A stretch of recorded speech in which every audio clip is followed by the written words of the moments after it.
Much for joining us today. We're going to have Coach Walt Hopkins, we're going to have Kia Nurse, and then we'll have Nay Odom. So to kick things off, we'll start with Coach. If you could please raise your hands if you have any questions, that would be great, and we will get to you in that order. Let's kick things off with Sarah Valenzuela. Hey, Coach. Welcome to the next week. Now that you've had some time to process everything that's happened from Saturday and sort of like get everyone and get everything together, what are your major takeaways from that Saturday game, pros and cons? I think, for us to show up and play Seattle pretty tight for a lot of the game, and Seattle's, they look like they're in midseason form. I mean, they didn't look at all rusty or anything. I mean, they haven't skipped a beat. So one of the takeaways was that we, in spite of not shooting the ball as well as I think we will, we still found ways to hang around. We were aggressive. We got to the free throw line a lot. I thought that for the most part we were in tune defensively, but I think, the cons are, I guess they're just small takeaways of things that we needed to clean up that we started with in practice today. Just stuff where we got away from our identity defensively primarily. Offensively, we're trying to make some adjustments to what teams are going to want to do to us.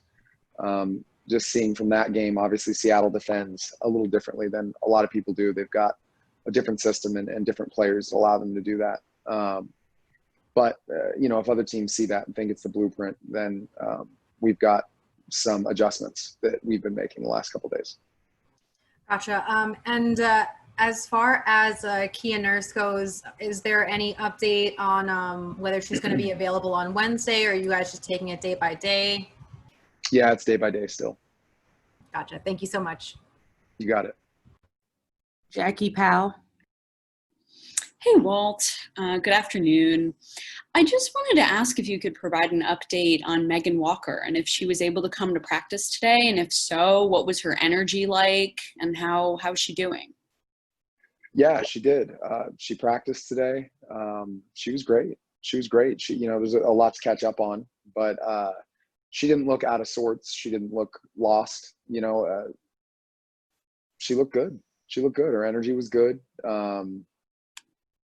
She just had her normal working your way back onto the court after the quarantine and everything like that. But no, she looked pretty sharp, all things considered.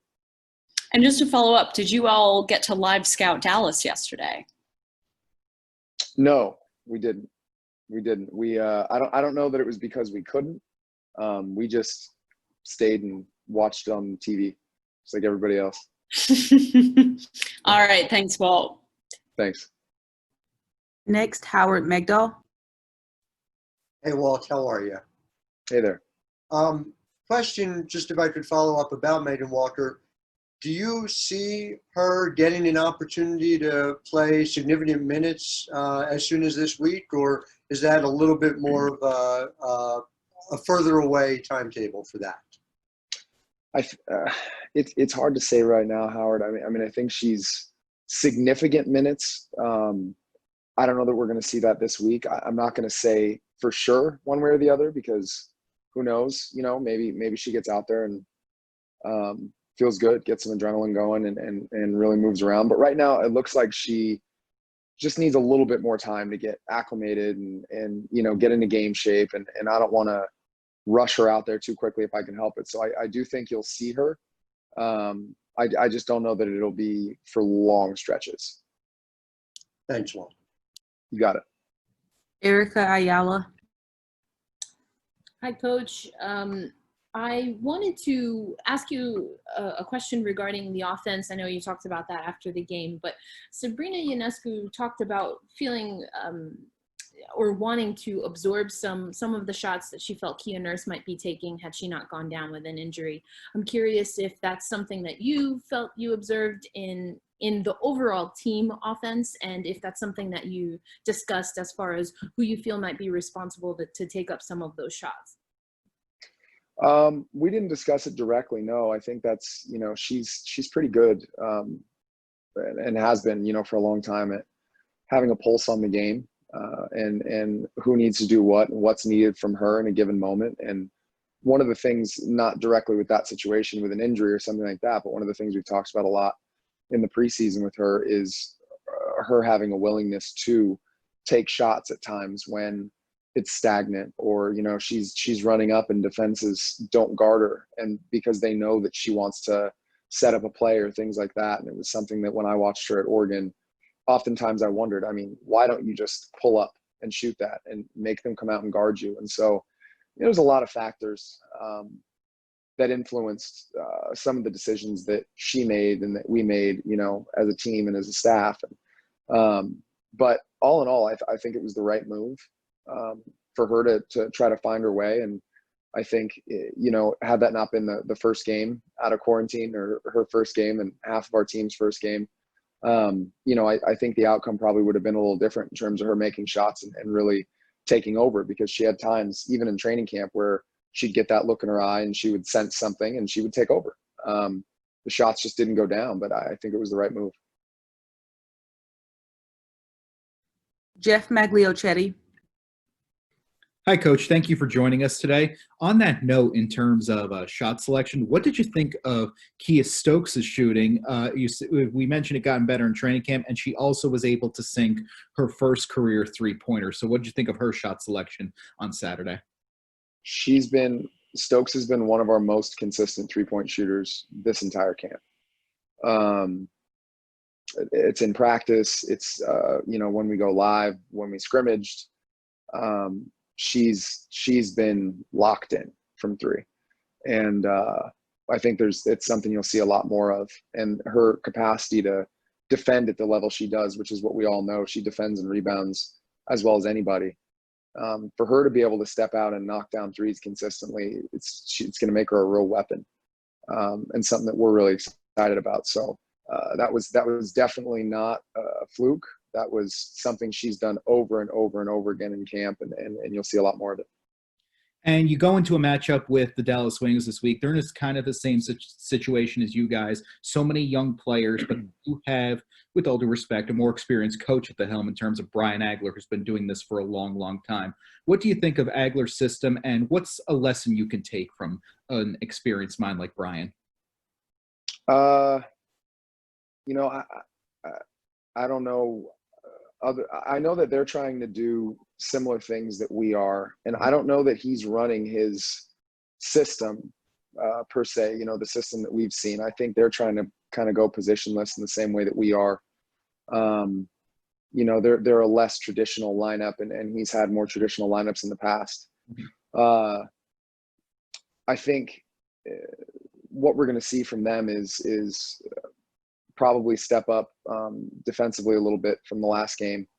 I think that is going to be, I would imagine, coming from Brian, that's been a big focus with him throughout his career. The bit that I've read and experienced with him, that defense is a really big piece for him. And so I think that you're probably going to see a team that's really locked in defensively on us as a result of, a really high scoring game. But other than that, I think they're trying to do a lot of the same things we are. So it's going to be a matter of sticking with our identity, and they're probably going to try to stick with theirs, and see what happens. Looking forward to it. Thank you, Coach. Thanks. We're going to take one more question from James Clark, please. Coach, if you could comment on Leaonna Odom. You're talking about positionless players. She's technically a forward, but she played a lot like a guard. What did you see in her, and what do we expect to see more of? She's really active, and she's more confident than I saw her play sometimes in college. She looked comfortable asserting herself. She was cutting. She was crashing the boards. It's a matter of kind of learning the offense and learning the times when to do those things. That has been kind of in the forefront of her mind. And that I think you're going to see more and more growth from her as she gets used to understanding kind of the why and the when to do those things. But in terms of her just ability to go in and impact a game on both ends of the floor, she's been really exciting. Again, I wouldn't say a surprise because we've seen, like I've said before, we've seen a lot of what we hoped we would see with these players. I think that the only surprise comes from the times that they're doing it as quickly as they're doing it, if that makes sense. The idea that we weren't necessarily sure that it would come out in the first game, but it did. She gave us really valuable minutes, and her ability to play kind of across from 1 through 5 at some point this season, she could probably play in any one of those spots if we needed her to, is invaluable for us. We're actually going to take one more question from Carolyn Peck. Hey, Walt. One of the things that Klopp said was that part of their defensive scheme was to try to send traps and disrupt Sabrina. Have you all had to work on that in practice, or is that something that she innately can handle? Yeah, we worked on it, and she's worked on it for years. I mean, it's something I asked her about going in. You know, I coached with Klopp, so I know his defensive system, and I know his, you know, kind of his mindset heading into a game. And so I made an educated guess that was going to happen. And yeah, she knew it was coming. I think that what's hard to simulate is how good they are at it. So even if you know it's coming, I mean, when it's Natasha Howard and she's got Clark, you know, bumping her and not letting her go where she wants to go. And I just thought she did a really good job handling it, in spite of the fact that was a level of trapping she's never seen, you know, and hedging and physical defense just by virtue of the WNBA's players just being better than, you know, and bigger and more athletic than what she's used to. But yeah, we worked on it, and we worked on more today, more adjustments, ways to make it easier for her so she's not the only way to beat the trap with the ball in her hands. And yeah, it's going to be just like anything else. It's going to be us making adjustments and growing staff, players, everybody. Thank you. Thanks. All right. Thank you so much, Coach. We're going to have Kia Nurse, everybody. Give us 1 second. Joining us, Kia. Just a reminder to everyone, please raise your hands if you have questions, and we will go in that order. We're going to kick things off with Pepper Pursley. Hey, Kia. Hope you're doing okay. How will you continue to be a leader for your team, even during your recovery time? Well, I would say one of the big things is just continuing to talk while I'm taking a little bit of time on the sideline. So given as much insight as I can from what I've learned over the years being in the league, and really just helping out that way, providing some energy. Thank you. You're welcome. Miles, pronounce your last name, please, again. Miles Ehrlich with Nets Republic. Miles Ehrlich. Thanks. How are you feeling, first of all, and have you dealt with an ankle injury like this before? I feel good, and a sprained ankle, yeah. Thank you. Howard Magdal. Hey, Kia, good to chat with you. So having dealt with a sprained ankle before, what's your MO usually? How long does it take an ankle like this to recover? And what do you see as your timeline like? Not sure. Ankles recover when they want to recover, so we'll see when this one does. Sarah Valenzuela. Hey. So obviously Saturday didn't necessarily go the way you had envisioned, but what were some of your main takeaways, not just on like how you did the few minutes you were on the floor, but overall like how your team performed? I thought I was really proud of obviously our team going up and playing fiercely. We obviously have a lot of new faces to the league, and I think they went out there and they did what they do best, and they fought hard, and I think we played a pretty decent game in terms of only being together for the 2 weeks that we were. So I was really proud of them for that, and really excited to see the young people step up. Obviously, they came in and played a lot of minutes for me, and she stepped up in that role, so that was great to see as well. One more follow-up question. After seeing how everyone performed on Saturday, do you think there is a little bit more preparation going in for Wednesday? Like all the first game jitters are kind of gone from the people that you've interacted with? Yeah, I'm sure there was obviously just getting the rust out for everybody, having been off from basketball for as long as we had been, and to finally get a game under our belts against a team that doesn't know your plays in practice. So I think it was great, and I think obviously the more experience that you get playing against WNBA players night in and night out for these rookies is going to be really good in just understanding what's it like, what's the difference between college and the WNBA, and how can they use their strengths to the best of their ability and make the other team use their weaknesses as well. Thank you so much. Paul, sir. Hi, Kia. Hey. So, Kia, talk about training in the bubble. Everybody's excited about being off, or being back rather, after being off for so long, but certainly an unusual environment. What's it been like? Yeah, it's unusual just in the sense that we're always kind of in the same area, and that we're living together. Some of us who obviously are in the apartment style homes, but really it's the same thing. You just have certain practice times that you're available to go on the court as safely as possible. The league has put in a ton of different protocols and precautions in order for us to, not have to cross paths with other teams as often as possible. Really have everything sanitized and ready to go by the time we get in there and on a tight schedule. So other than just being around everybody and being in the kind of same vicinity of all the teams in the league, it's just another day of practices and training camps. Erica Ayala. Hello, Kia. Thanks for your time today. I wanted to ask you, going off the bubble questions, what were some of the things that you experienced for the first time or that you had to adjust to for playing the first game in this very unique situation? Typically, you come out and the warm-ups are a little bit different 2 days ago, just simply because we're working through a bunch of new stuff, obviously with a new team and a new coaching staff, but there wasn't really much that was different. I mean, there's no fans, and we knew that was coming. It's basically like when you're in practice every single day and there's no fans there. So there wasn't a whole lot of adjustments. It's really just been the weather. Fair enough.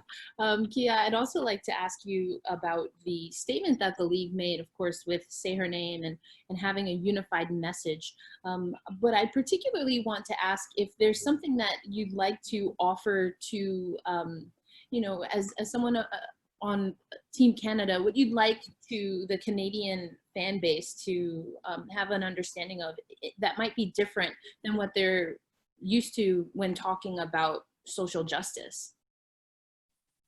I think it's interesting because I believe from what I've heard, there was a similar statement towards the Raptors and their Black Lives Matter bus about being a Canadian team and how it doesn't really affect us, which is completely opposite of what actually happens. I mean, people forget sometimes that people of color live in Canada too, and it's not all dandy and rainbows and butterflies all the time. So really, I mean, I think the Canadian fans who are watching, I know our game was on TSN as well back home, and that national broadcast, really an understanding of the collective voice that we're using here and the platform that we have to dedicate the season to Breonna Taylor and the Say Her Name campaign, to really amplify voices, to really amplify the fact that police brutality exists not only in this country, but in countries all across the world, and Canada as well. So for me, it's really understanding that it might look different in a different country. In Canada, it might be, more microaggressions, more polite, not as blatantly in your face or on video, but this all still exists. And this is all something that still happens in my country. So I'm thinking along the same lines of really understanding the background behind all these stories, and obviously the Indigenous people in Canada as well, the Aboriginal community and what has happened with our history there, really focusing on amplifying voices and learning from our past. Thanks, Q. Lastly, we'll take Jackie Powell. Hey, Kia, just expanding upon Erica's question briefly. When you stepped on the court on Saturday, how did you internalize the statement that you all, as in the Liberty, made in that video about actually playing for Breonna Taylor? I mean, that was an extremely tough video to film and to really have that conversation. It's hard to talk about. It's a hard conversation to have, but it's something that as a unified voice in the league and as a unified voice at the New York Liberty, that was something that we really wanted to put forward, that we are demanding justice for Breonna Taylor and her case, and really understanding that there are a lot of people, a lot of names, a lot of hashtags that go, not as much in the spotlight or not as known about or not fought as hard for. And that was something that as a league, we really wanted to put forward, especially with Breonna Taylor's case and the Say Her Name campaign, to really give light to these issues and the social justice that needs a lot of change, a lot of reform that needs to be done. So really continuing to use a national broadcast, continuing to use our platform throughout the season here to bring that to light. Thanks so much, Kia. All right, thank you, Kia. You can now leave. Thanks. Next up, we're going to have Nay Odom, everyone. Raise your hands if you have questions. It looks like Pepper was first again, so we're going to go ahead and start off with Pepper. Hi, Nay. How are you doing? I'm good. How are you? I'm good, thank you. You looked very comfortable out there on Saturday. Talk to us about how you were feeling and what was going on inside your head during the game. To be quite honest, I was actually really nervous. Just the whole idea of actually playing my first WNBA game was just a big one for me. So I'm glad it looked like to you guys that I wasn't nervous and I was comfortable out there, because on the inside I was freaking out. Not gonna lie. Thank you. Jeff Magliochetti. Hey, Leaonna, thank you for joining us today. What were your thoughts when you found out that you were going to get the quote unquote starting nod in the second half, taking over for Kia Nurse? No different. I was just gonna go out there and play my game. I didn't really think anything other than that. Sure. And do you think it was good for you guys, in a sense, to almost get the truly quote unquote hard part of your schedule out of the way in such a tough test in playing the rebooted Seattle Storm in the first game? Do you think it was good to get such a tough challenge out of the way? Obviously, there are no easy games, but was it good to start off that way? I think every game's going to be tough out here. I mean, every team is good. So to get one team out of the way, that's not really something I'm thinking about. It's just taking it one game at a time, because every game's going to be a challenge. Thanks so much. Thanks for joining us. Carolyn Peck. Hey, Nate, one of the things that Walt said is that he sees you carry yourself with more confidence now than you did in college. Do you feel that? And where does that confidence come from? Yeah, I gained a little bit more college. I went back home. Confidence in myself. I went back home and I got to meet some special people, my favorite player ever. And I think he really just instilled some confidence in me just with the little words that he gave me, the little time that I got to spend with him. Who is that favorite player you got to spend time with? I got to talk to Kevin Durant for, a couple of days, and he just was giving me some tips. And, I think that was really helpful for me. Thank you. Sarah Valenzuela. Hey again. While you were playing and after the game, what was some of the advice that the other veterans were giving you, say like while you were on the court, while you're on the sideline, or after the game? Just stay focused. It's a long road, and especially with this type of environment, it's going to come quick. So can't hang your head and just got to keep playing. Gotcha. Having watched a little bit, Coach said that you guys had watched a bit of Dallas's game on TV. Having watched them a little bit, how are you feeling going into Wednesday? Yeah, I feel the same. I'm the same way I felt before last game. I mean, it's a game, and that's the next opponent. It's Dallas, and we're just going to try to play our game and stick to our game plan. Thank you. James Clark. Hi. Coach said he was impressed by your confidence. He also said that he felt that the next step was kind of understanding the whole flow of what was going on around you. Did you find that real different than you did than in college? And how are you working on trying to have a better kind of grand feeling about how the game's moving forward and how you can contribute? Honestly, once you get over the fact that it's your first game, you realize that it's the same game that you've been playing your whole life, and it's honestly just it's just the same game. And so just thinking of that and just keep playing and go out there with the mindset that you're going to kill it. It'll be the same. Jackie Powell. Hey, Nay. I just wanted to ask you a little bit about Megan Walker. We heard she came to practice today, and so I want to know, how did she look, and how was her energy, and how did you all welcome her today? It was great to have a new face, another body. We were just excited to have her, and she looked great. She looked just like herself. There's no drop off.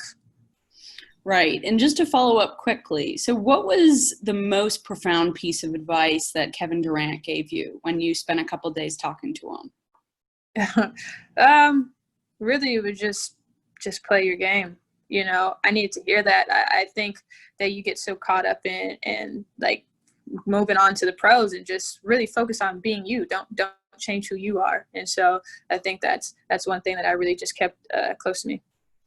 Thanks so much, Nay. Melanie Pittman. Hi. You had spoke a few minutes ago about your confidence going into the game. I'm wondering how is the fact that you're in the bubble with no fans affecting your confidence levels and those of your teammates?